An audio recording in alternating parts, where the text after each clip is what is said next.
বন্ধুরা, আজকে দেখে নেব জগন্নাথ দেবের রথে তোমাদের জন্য কি বার্তা দিতে চলেছে। নিজেদের নাম 3 বার অথবা 7 বার বলবে। একটা ডিপ ব্রেথ নাও, নিজের ইষ্টকে স্মরণ করো। চলো দেখে নি জগন্নাথ দেব তোমাদেরকে কি বার্তা দিতে চলেছে। দেখা যাচ্ছে? চলো।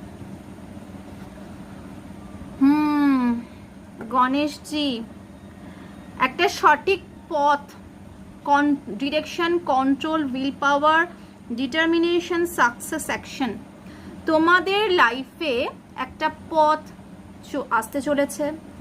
নিজেদের যদি কন্ট্রোল হারিয়ে ফেলো, সে কন্ট্রোল আনতে বলা হচ্ছে।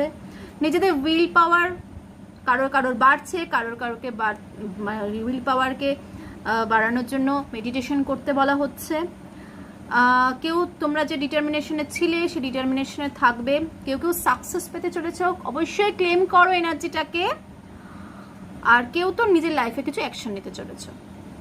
লাইক, শেয়ার, সাবস্ক্রাইব করো চ্যানেলটাকে।